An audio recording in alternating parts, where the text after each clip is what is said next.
Good evening बच्चों, आप सभी का एक बार फिर से स्वागत है आपके अपने यूट्यूब चैनल हम सफ़र एकेडमी पर। मैं हूं आपका एजुकेटर मनीष कुशवाहा। आप सभी के साथ फिर से एक नया प्रैक्टिस सेट नंबर 14 केमिस्ट्री का लेकर आया हूं 30 क्वेश्चंस के साथ। फटाफट से आप सभी बच्चे कनेक्ट हो जाइएगा। 30 क्वेश्चंस की प्रैक्टिस सीरीज हम लोग स्टार्ट करते हैं। 30 क्वेश्चंस का पहला क्वेश्चन आपके सामने स्क्रीन पर है। फटाफट से आप सभी लोग कनेक्ट हो जाइए, फिर स्टार्ट करते हैं। अपने दोस्तों के साथ लिंक शेयर कर दीजिए। पहला क्वेश्चन आपके सामने, नीचे दिए गए यौगिक में पाई इलेक्ट्रॉनों की संख्या क्या है। तो यौगिक हम अपनी तरफ से मान लेते हैं। एक यौगिक है बेंजीन रिंग के साथ CH3 बना हुआ है और उसके साथ ट्रिपल बॉन्ड प्रेजेंट है। तो यहाँ पर क्या होगा बच्चों, जहाँ ट्रिपल बॉन्ड होता है, डबल बॉन्ड होता है, वहाँ एक सिग्मा और एक पाई प्रेजेंट होता है। तो कितने पाई बॉन्ड प्रेजेंट हैं? 3 पाई बॉन्ड प्रेजेंट हैं। पूछा है कितने पाई इलेक्ट्रॉन होंगे। तो पाई इलेक्ट्रॉन के लिए आपको क्या करना है, एक जो पाई बॉन्ड होता है उस पर 2 इलेक्ट्रॉन होता है।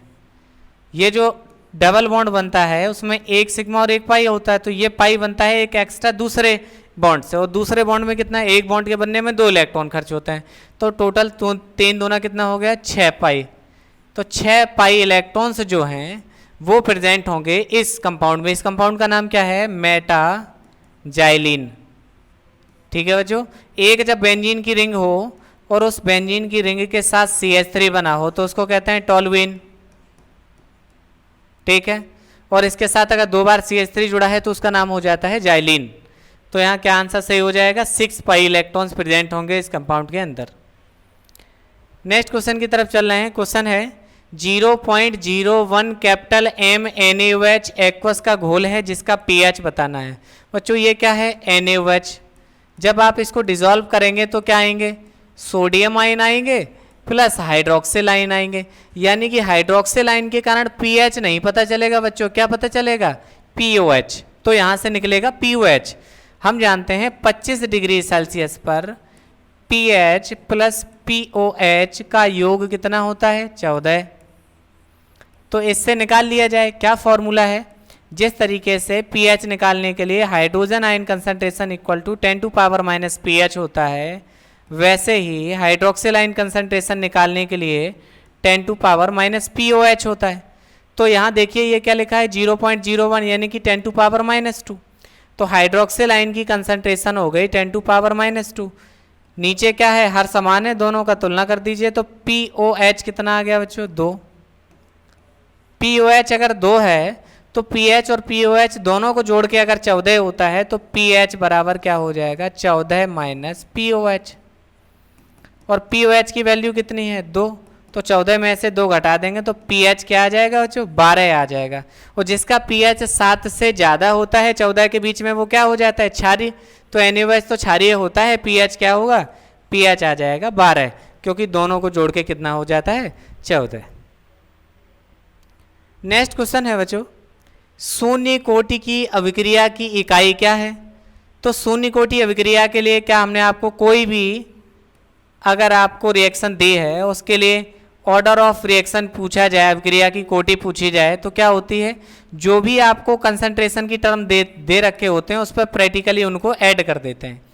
अब जो ऑर्डर ऑफ रिएक्शन है उसके लिए क्या पूछा है, अभिक्रिया की कोटि की इकाई, यानी कि रेट कांस्टेंट की यूनिट पूछी है। रेट कांस्टेंट की यूनिट क्या होगा, जो भी उस रासायनिक अभिक्रिया की कंसंट्रेशन होगी उस पे पावर 1 - n इंटू टाइम पे पावर -1। ये आपकी एक इस सिंपल वे में निकालने की एक ट्रिक हो सकती है। कंसंट्रेशन क्या है, मोल प्रति लीटर, उस पर क्या 1 - n, यानी कि 0 ऑर्डर की रिएक्शन पूछी है, n अभिक्रिया की कोटि है। समय को सेकंड में ले लो तो सेकंड पे पावर -1।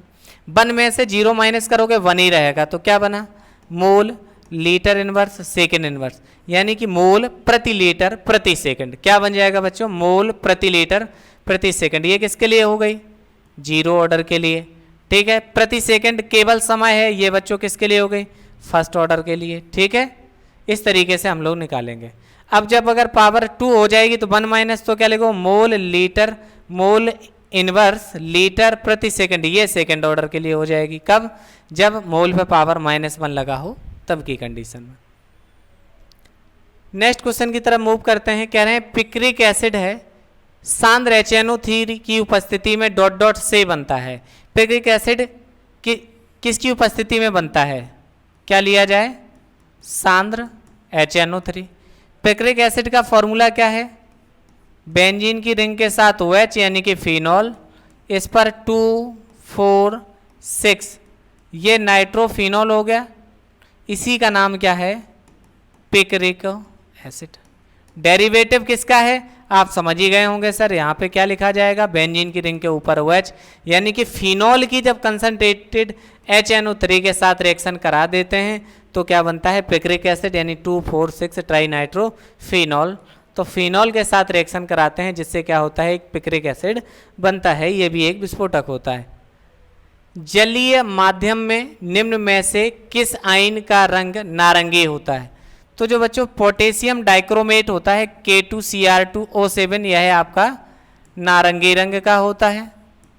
ठीक है, तो इसी का डेरिवेटिव लिखा हुआ है, तो ये आपका नारंगी रंग का हो गया। KMnO4 इसका साल्ट बनता है। ठीक है, ये क्या है? ये बैंगनी रंग का आपका होता है। ठीक है, क्रोमियम के 3 आयंस के जो साल्ट बनते हैं वो हरे रंग के होते हैं और इसके भी गहरे हरे रंग के बनते हैं, गहरा हरा रंग। तो ये साल्ट हैं, आप याद कर लीजिए, कहीं से भी हो सकता है कि उनमें ऑप्शन अलग अलग करके आपसे पूछ लेते। तो पोटेशियम डाइक्रोमेट है, ऑरेंज कलर का होता है। ठीक है, वो पर्पल कलर का होता है। पूछा है NH2 नेगेटिव का संयुग्मी अम्ल है। आपको क्या बताया था? कॉन्जुगेट वर्ड कब यूज किया जाता है? जब ऐसी दो स्पीसीज जिसमें H पॉजिटिव का डिफरेंस हो, केवल H का डिफरेंस हो। देखिए भाई, इसका एसिड बताना है, इसका मतलब NH2 नेगेटिव क्या है? क्षार हो गया। अम्ल इसका बताना है। ये जो संयुग्मी अम्ल या क्षार की परिभाषा होती है, यह दी है ब्रोंस्टेड ने। ब्रोंस्टेड और लॉरी नाम के 2 वैज्ञानिक हैं। अब क्या कहते हैं कि जो H पॉजिटिव ग्रहण करे उसको बेस कहते हैं। अगर यह H पॉजिटिव ले तो पॉजिटिव नेगेटिव न्यूट्रल और क्या बनाएगा? NH3। इसमें केवल एक ही H का डिफरेंस है, ये आपस में कॉन्जुगेट हो गए। अगर ये बेस है तो ये एसिड बन गया, तो कॉन्जुगेट एसिड क्या हो जाएगा? ये। अगर थोड़ा सा और नॉलेज लेना चाहो तो NH3 है, अगर यह H पॉजिटिव को अगर एक्सेप्ट कर ले तो NH4 पॉजिटिव में बदल जाएगा, यानी कि NH3 में भी H पॉजिटिव टेंडेंसी है एक्सेप्ट करने की। इसका मतलब यह क्षार की तरह काम करने लगेगा और यह अम्ल की तरह काम करने लगेगा। अब क्या हो जाएगा? उल्टा सिस्टम के इसको H पॉजिटिव रिलीज करने की टेंडेंसी, अगर ये रिलीज करता है H पॉजिटिव तो वह NH3 में फिर से बदल जाएगा। तो कोई भी दो ऐसी स्पीसीज जिसमें H पॉजिटिव का डिफरेंस होता है वो आपस में संयुग्मी होती हैं, कॉन्जुगेट होती हैं। निम्न में से इलेक्ट्रॉन की कमी वाला यौगिक है, यानी कि पूछा है इलेक्ट्रॉन डेफिशिएंट, जिसके पास इलेक्ट्रॉनों की कमी है, मतलब जिसका अष्टक, मतलब उसकी कक्ष में 8 पूरे नहीं हैं, अष्टक पूरा नहीं है, 8 नहीं है। कौन सा है? ढूंढो बच्चों। वैलेंसी शेल फास्फोरस की 5 इलेक्ट्रॉन रखते हैं। क्यों? फास्फोरस का होता है 15, 2 8 5, 3 हाइड्रोजन से जुड़ जाएगा, 5 और 3 8, यानी इसका भी ऑक्टेट कंप्लीट है। सिलिकॉन के वैलेंसी शेल में 4 4 हाइड्रोजन के साथ 4 4 8। अगर आप बोरॉन पे जाते हो बच्चों, B2H6 जो लिखा है वो एक डाइमर है। किसका? इसका मोनोमर है BH3। जब 2 BH3 मिलते हैं तो क्या बनाता है? B2H6।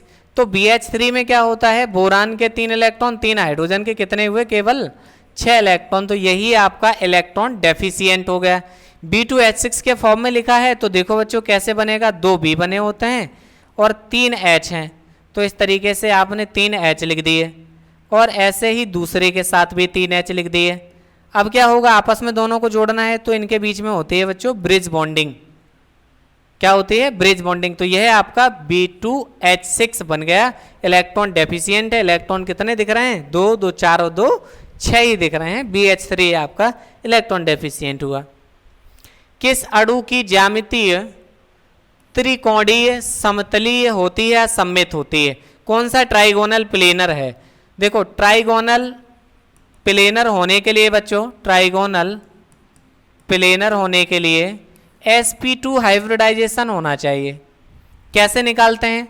v plus M by two. Iodine लिखा हुआ है, इसके वैलेंसी सेल में 7, 3 फ्लोरीन से जुड़ा है, कितने हो गए? 10/2 बराबर 5। 5 संकरित कक्षकें कहती हैं sp3d। चलिए फास्फोरस पे आते हैं। 5 और 3, 5 वैलेंसी सेल के, 3 क्लोरीन, 8, 8 का मतलब 4, 4 संकरित कक्षकों का मतलब sp3। NH3 की बात करें, वैलेंसी सेल में 5 और 3 हाइड्रोजन के बटे 2 बराबर 4 मतलब sp3। ये सब क्या बनाएंगे? ये बनाएगा चतुष्फलकी, ये बनाएगा ट्राइगोनल पिरामिडल, ठीक है। BF3 बोरान के 3, 3 फ्लोरीन के 3, 3 6/2 बराबर 3 और 3 का मतलब 1s और 2p। सर BF3 ही है जो ट्राइगोनल प्लेनर बनाएगा। कैसे लिखोगे? 1b के साथ 3f लीजिए भाई, इस तरीके से आपका BF3 ट्राइगोनल प्लेनर होगा।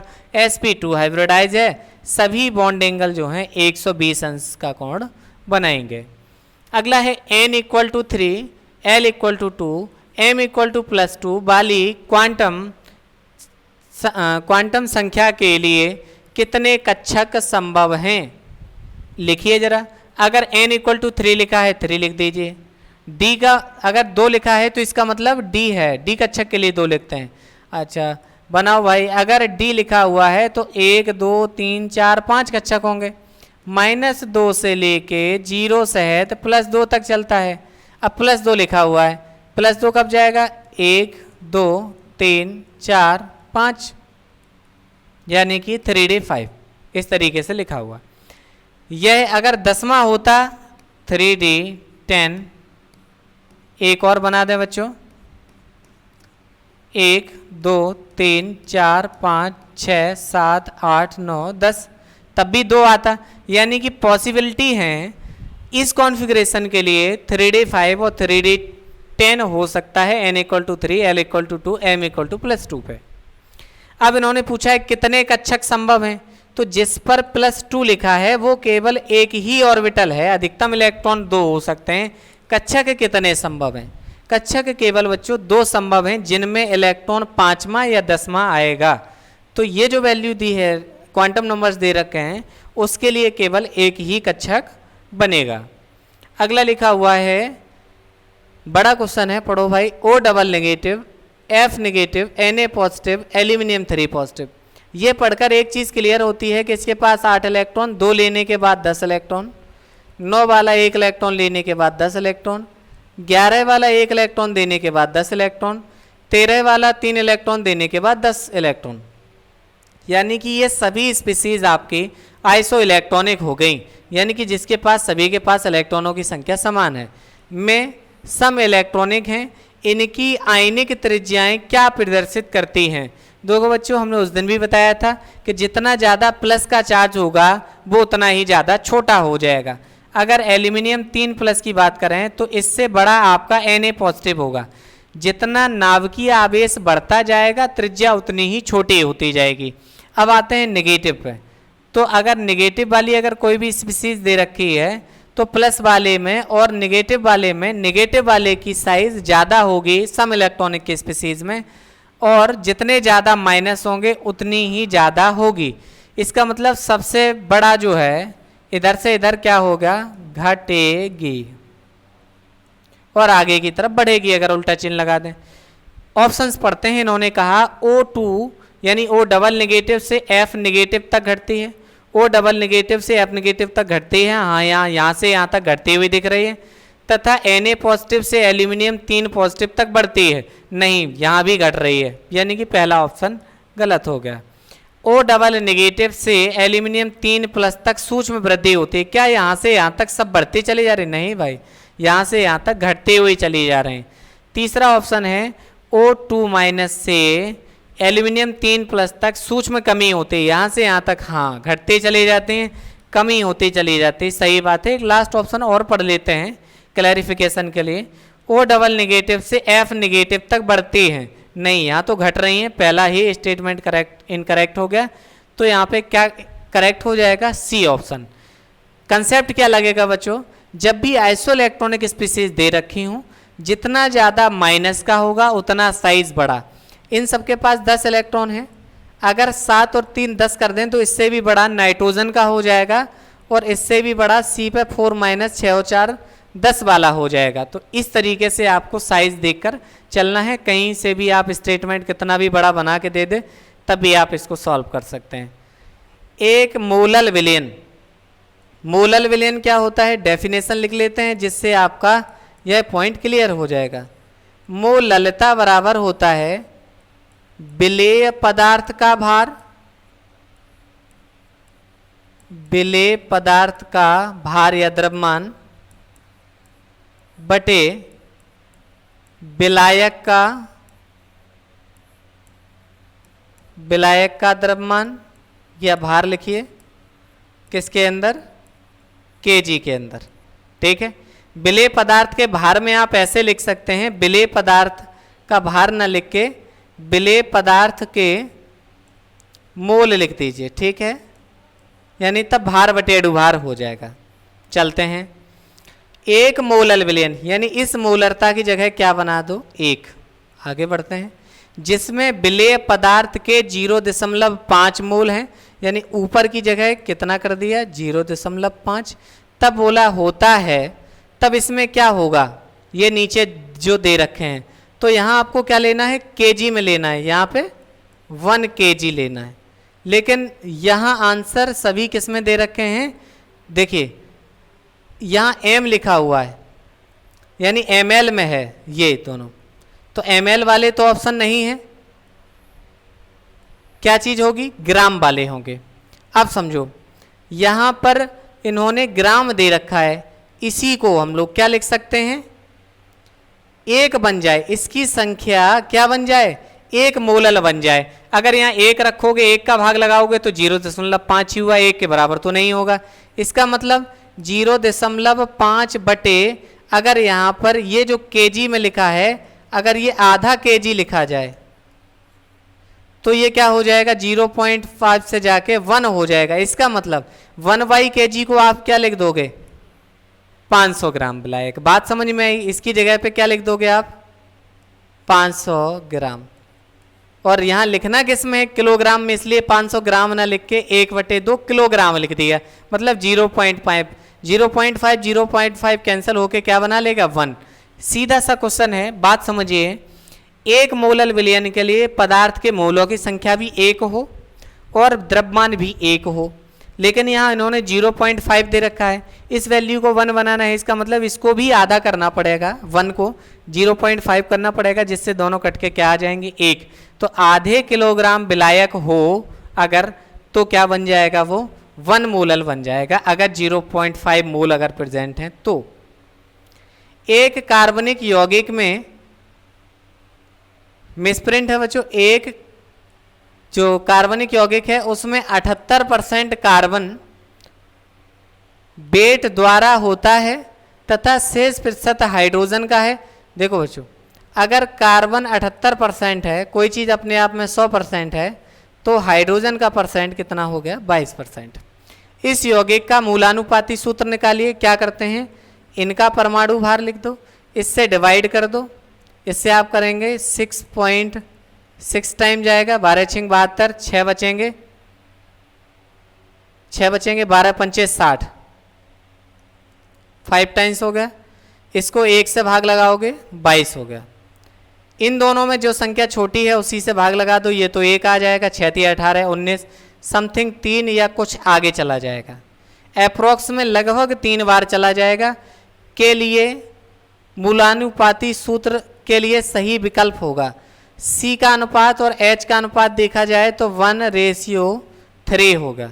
तो 1:3 किस में बनना है, CH3 में, 1 C के साथ 3 H। क्योंकि ये लगभग में ऑप्शन दिए हैं, मूलानुपाती सूत्र पूछा है, अगर सही सूत्र अगर एक्चुअल में पूछता तो इनका भी हमें क्या करना पड़ता, एक पूर्णांक बनाना पड़ता है इनको, यानी कि इसी के साथ संख्या का गुणा कर दे जिससे एक इंटीजर नंबर, एक पूर्ण नंबर बन जाता, तब उसके बाद आंसर मानते। तो यहाँ कार्बन 1 और 3 हाइड्रोजन का लगभग रेशियो बनना है, इसलिए आंसर क्या जाएगा बच्चों, CH3। कौन सा उर्वरक एक फर्टिलाइजर पूछा है जो मिट्टी को अम्लीय बनाता है?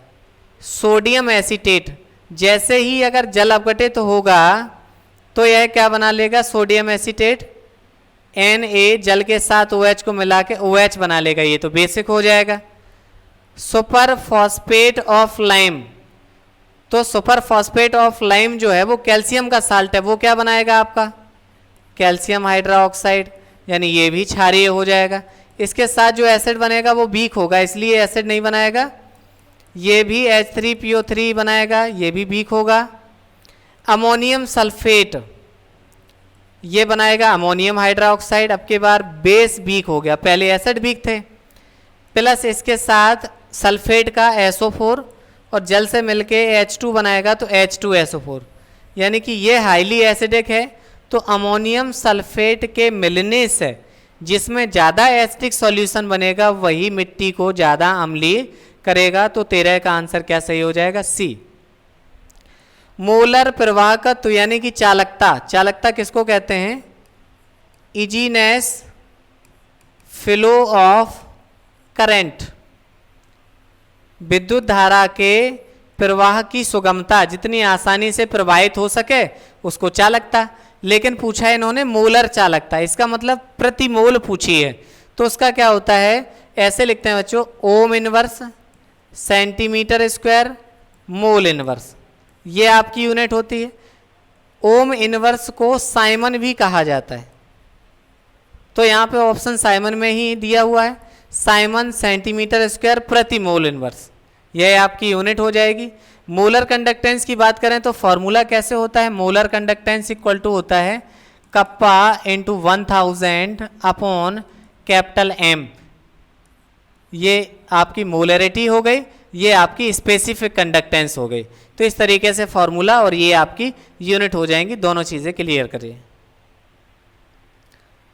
जब हेक्सामेथिलीन डाइएमीन तथा एडिपिक एसिड को उच्च दाब तथा उच्च ताप पर बहुलीकृत किया जाता है तो बनता है। एडिपिक एसिड और हेक्सामेथिलीन डाइएमीन दोनों मिलकर क्या बनाते हैं? नाइलॉन 6,6 बनाते हैं। हेक्सामेथिलीन डाइएमीन, हेक्सामेथिलीन और डाइएमीन NH2 और NH2, ये आपकी हेक्सामेथिलीन डाइएमीन हो गई।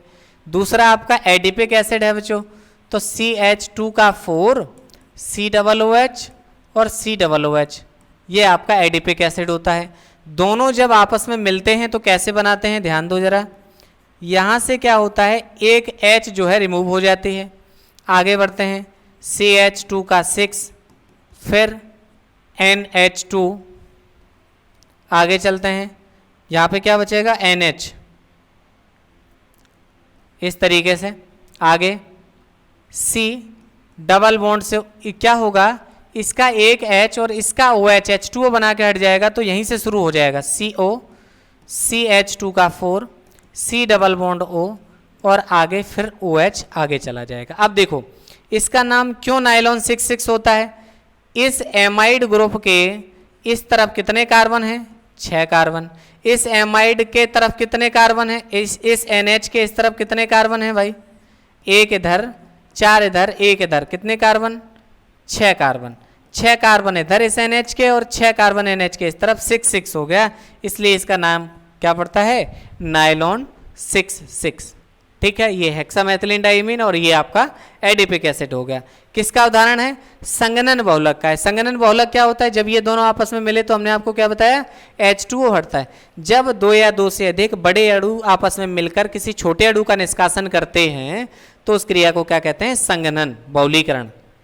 बेंजीन सल्फोनिल क्लोराइड कहलाता है। बच्चों यह एक रीजेंट है, बेंजीन सल्फोनिल क्लोराइड किसको बोलेंगे? बेंजीन की रिंग है और S डबल बॉन्ड O और इसके साथ Cl, बेंजीन सल्फोनिल क्लोराइड है। यह आपका हिंसबर्ग रीजेंट के नाम से जाना जाता है और यह प्राइमरी, सेकेंडरी, टर्सरी जो एमीन्स होती हैं, इन एमीन्स के विभेदन करने में, डिस्टिंग्विश करने में प्रयोग किया जाता है। इसको क्या कहते हैं? Benzene sulfonyl chloride. Lucas reagent आप लोग जानते हैं, ZnCl2 एनहाइड्रस ZnCl2 और कंसनट्रेटेड HCl लुकास रीजेंट होता है। यह क्या करता है, आपके एल्कोहल्स जो प्राइमरी, सेकेंडरी और टर्सरी होते हैं, इन सभी को विभेदित करने के काम आता है। टॉलिन और फेलिंग रीजेंट एल्डिहाइड शो करते हैं। रतौंधी विटामिन, किस विटामिन की कमी से होता है, तो जो रतौंधी है वह विटामिन ए की कमी से होता है। इसका रासायनिक नाम क्या है बच्चों, रेटिनॉल। इसका रासायनिक नाम क्या है, रेटिनॉल। इसका एस्कॉर्बिक एसिड, पायरिडॉक्सिन, टोकाफेरॉल, ये आपके रासायनिक नाम हो गए। ये क्या है, ascorbic acid, retinol, pyridoxine, tocopherol. Question number 18 है, कौन सा संक्रमण तत्व +7 ऑक्सीडेशन स्टेट शो करता है, तो बच्चों मैग्नीज जो है इसका नंबर होता है 25, और जब इलेक्ट्रॉनिक विन्यास लिखते हैं तो 4s2 3d5 लिखते हैं। अगर ये अपने वैलेंसी सेल के सभी इलेक्ट्रॉन अगर निकाल दे तो मैक्सिमम ऑक्सीडेशन स्टेट क्या करेगा, +7 शो करेगा। सॉफ्ट ड्रिंक्स और सोडा वाटर में कार्बन डाइऑक्साइड की घुलनशीलता बढ़ाने के लिए इसकी बोतल को ... की सील बंद किया जाता है। ये बच्चों एप्लीकेशन है एक हेनरीज लॉ का। यह किसके लिए होता है, गैसों की विलेयता बताता है। ठीक है, गैस कितनी गैस किसी विलयन में घुलेगी नहीं घुलेगी, यह हेनरीज लॉ बताता है। तो हायर प्रेशर देकर, उच्च दाब पर क्या किया जाता है, कार्बन डाइऑक्साइड को उस द्रव के अंदर यानी कि सॉफ्ट ड्रिंक्स के अंदर इंट्रोड्यूस करा दिया जाता है। N2 बनता है बच्चों, N triple bond N, CO C triple bond O, NO C triple bond O positive. में पूछा है बंद कोटि क्या होगी, इसमें भी हैं 14 इलेक्ट्रॉन, 8 और 6 14 इलेक्ट्रॉन, 8 7 15, 1 इलेक्ट्रॉन देने के बाद 14 इलेक्ट्रॉन। पूछा है बॉन्ड ऑर्डर क्या होगा, सभी बच्चे जानते हैं MOT से निकाला जाएगा, जिसमें इलेक्ट्रॉनों की संख्या 14 होती है, उसमें बॉन्ड ऑर्डर बनता है 3। एक रेडियोधर्मी समावयवी है जिसकी अर्धायु 5770 वर्ष है, जो रेडियो कार्बन डेटिंग कैलकुलेशन के लिए प्रयुक्त होता है। पुरानी जीवाश्म की आयु पता लगाने के लिए जिसका प्रयोग करते हैं, कार्बन डेटिंग में जिस कार्बन का प्रयोग करते हैं वो कार्बन के 14 होता है। अगला है PCl5 अणु की आकृति है। PCl5 की अणु की आकृति क्या होगी, फास्फोरस के वैलेंसी सेल के 5 इलेक्ट्रॉन, क्या फॉर्मूला लगाएंगे, B+m/2। वैलेंसी सेल के 5 इलेक्ट्रॉन 5 क्लोरीन के साथ कितने हो गए, 10, 10/2 बराबर 5, यानी 5 संकरित कक्षकें हो गई बच्चों। 5 कैसे, 1 S की, 3 P की, 1 D की, sp3d। जब 5 बनता है तो स्ट्रक्चर बनती है त्रिकोणीय द्विप्रामडी। कैसे बनेगी देख लो, एक फॉस्फोरस बना हुआ है, ट्राइगोन आप ऐसे बना दीजिए, ये आपका ट्राइगोन बन गया, और इसके साथ आप 2 पिरामिड बना देंगे, इन सभी के साथ Cl Cl एक्सियल पोजीशन पर आप जोड़ दीजिए, क्या बन गया, ट्राइगोनल बाइपिरामिडल। क्लियर है बात। नेक्स्ट क्वेश्चन की तरफ मूव करते हैं। क्वेश्चन नंबर 23 है, अंतरा आणविक हाइड्रोजन बंध। हाइड्रोजन बंध 2 तरीके के होते हैं। हाइड्रोजन बंध है क्या चीज, जब हाइड्रोजन किसी मोर इलेक्ट्रोनेगेटिव एलिमेंट के साथ अटैच्ड होता है तो वहां पे क्या बनता है, हाइड्रोजन बॉन्डिंग। अब देखो हाइड्रोजन बॉन्डिंग किस किस के साथ बनती हुई आपको दिखेगी, ऑक्सीजन के साथ, नाइट्रोजन के साथ, फ्लोरीन के साथ। जो मोर इलेक्ट्रोनेगेटिव एलिमेंट हैं उनके साथ हाइड्रोजन का जुड़ना, ये क्या है, हाइड्रोजन बॉन्डिंग कहलाता है। हाइड्रोजन बॉन्डिंग कैसी बॉन्डिंग है, एक वीक बॉन्डिंग है। आपका जो कोवैलेंट बनता है, कोवैलेंट बॉन्ड के रेस्पेक्ट में केवल इसकी जो स्ट्रॉन्गनेस है वो केवल 10% होती है, यानी कि इतना वीक है। अब इन्होंने पूछा है कि इंट्रामोलिकुलर, इंट्रामोलिकुलर का मतलब है एक ही अणु के अंदर बनने वाला।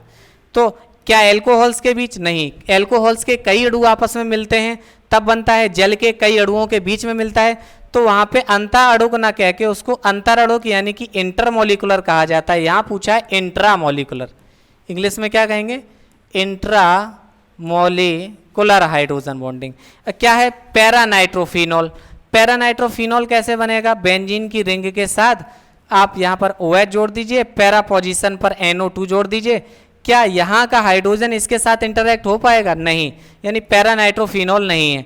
तो ऑर्थो नाइट्रोफिनॉल का स्ट्रक्चर क्या है भाई? देखिए यहाँ पर बेंजीन की रिंग, इस पोजीशन पर आपने OH लगा दिया और ऑर्थो पोजीशन पर NO2, N डबल बॉन्ड से O, कोऑर्डिनेट से O ली। यहाँ हाइड्रोजन ऑक्सीजन के साथ इंटरैक्ट हो रहा है, मतलब एक ही अणु के अंदर हाइड्रोजन बॉन्डिंग प्रेजेंट है, तब इसको क्या कहेंगे? Intramolecular hydrogen bonding. यही पूछा था, तो कौन सा ऑप्शन सही हो जाएगा बच्चों? D option, ortho nitrophenol. Next question आपके सामने है, संगमरमर यानी जिसको मार्बल कहा जाता है का रासायनिक सूत्र क्या है? आपसे संगमरमर कह ले, मार्बल कहे, या चूना पत्थर कह ले, चूना पत्थर, या आपसे खड़िया कहे, या चौक कह दे, या फिर लाइम स्टोन कहे। सीख लो बच्चों, ये मार्बल या संगमरमर जो बोला जाता है इसी के सभी के नाम हैं। क्या क्या? चूना पत्थर कहें, चाहे खड़िया कह लीजिए, चौक कहिए, लाइम स्टोन कहिए, और सभी के लिए एक ही रासायनिक सूत्र प्रयुक्त होता है। वो क्या है? कैल्शियम कार्बोनेट CaCO3 ही आपका रासायनिक रूप से मार्बल होता है। नेक्स्ट क्वेश्चन है, क्वेश्चन नंबर 25, हैलोजेंस का अनुमान किस विधि द्वारा लगाया जाता है? पहला ऑप्शन है बच्चों ड्यूमा। ड्यूमा मेथड से आप नाइट्रोजन का परसेंटेज पता करते हैं। आप दूसरा लिखा है कैरियस मेथड, इससे आप हैलोजेंस की परसेंटेज निकालते हैं। यही इन्होंने पूछा है, आंसर बी सही हो जाएगा। तीसरा पूछा है कैल्डाल, बच्चों इससे भी नाइट्रोजन निकाला जाता है। और चौथा ऑप्शन आपके सामने लिखा हुआ है वोल्फ किस्नर। यह क्या है? एक रिएक्शन है जिसमें कार्बोनिल ग्रुप जो है वो CH2 के अंदर चेंज हो जाता है। तो यह एक रिडक्शन है।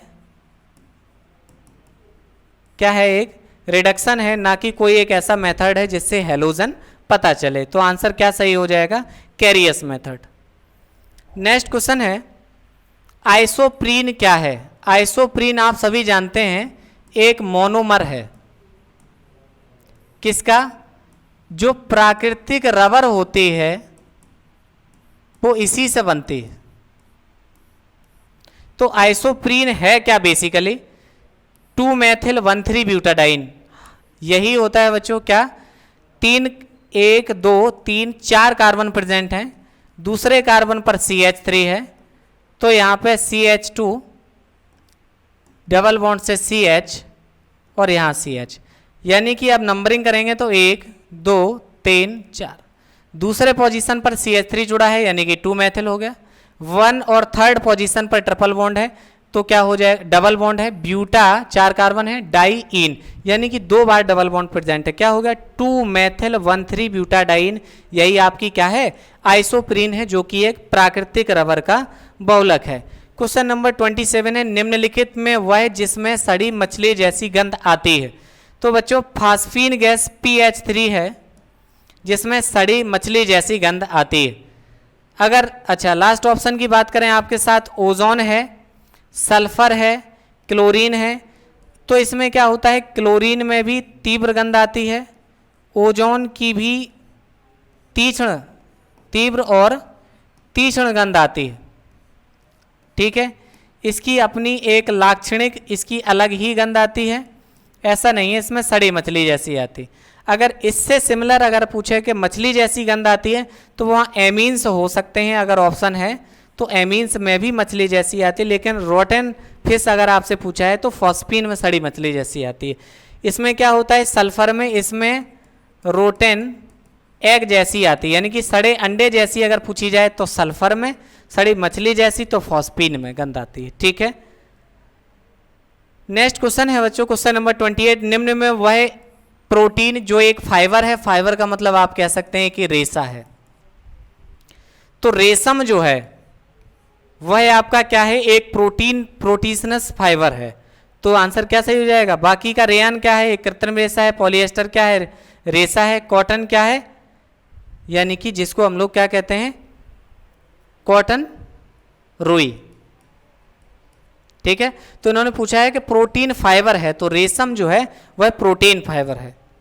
नेक्स्ट क्वेश्चन है क्वेश्चन नंबर 29, निम्नलिखित अभिक्रिया का उत्पाद होगा। चलिए हम ही पूछ लेते हैं वो अभिक्रिया क्या है। CH3 सिंगल बॉन्ड से MgBr। मान लीजिए आपके पास ग्रिग्नार्ड रीजेंट प्रेजेंट है और ग्रिग्नार्ड रीजेंट रिएक्शन करता है फॉर्मेल्डिहाइड के साथ। फॉर्मेल्डिहाइड क्या होगा, HCHO बना देते हैं। लीजिए डबल बॉन्ड से हो, कहते हैं बताइए इसका क्या उत्पाद बनेगा। हम आपको रिएक्शन बताते हैं किस तरीके से करी जाएगी। मेटल के पास पॉजिटिव आएगा, इसके पास निगेटिव। अब ये क्या होगा, यह निगेटिव इलेक्ट्रॉन डेफिशिएंट सेंटर पर अटैक करेगा। इस C के पास 2 H प्रेजेंट हैं, इसके साथ यह वाला CH3 जुड़ जाएगा आके, और इस जैसे ही यहाँ प्लस होगा ये माइनस और ये बॉन्ड ब्रेक हो जाएगा, यानी सिंगल से O हो गया। अब इस O माइनस के साथ क्या आ जाएगा बच्चों, OMgBr। अब क्या कराते हैं, ये आपका एक योगात्मक उत्पाद बन गया। अब इससे अगर आगे बढ़ाएं तो हम जल अपघटित करा दें इसको, यानी HOH लिख दें। इससे क्या होगा, ये वाला उत्पाद जो है आपका CH3 CH2 OH में चेंज हो जाएगा और शेष बचा हुआ MgOH और Br बनाएगा। क्या बनाएगा, MgOH और Br। तो क्या उत्पाद प्राप्त हो जाएगा, एल्कोहल प्राप्त हो जाएगा। 1 डिग्री का है, यानी कि प्राइमरी एल्कोहल मिल जाएगा आपको। ठीक है, अगर आप स्क्रीनशॉट लेना चाहते हैं आप स्क्रीनशॉट लिख लीजिए, क्योंकि यहाँ क्वेश्चन और ऑप्शन दोनों ही चीज़ें नहीं लिखी हुई थी। नेक्स्ट क्वेश्चन की तरफ मूव करते हैं। क्वेश्चन नंबर 30, इसमें भी ऑप्शन नहीं। क्रिस्टलीय कॉपर सल्फेट में जल के अणुओं के का सही प्रदर्शन है। चलिए हम ही ऑप्शन लिख देते हैं। ऑप्शन ए है CuSO4 × ½ H2O। दूसरा ऑप्शन लिख लीजिए CuSO4 × 2 H2O। थर्ड ऑप्शन लिखिए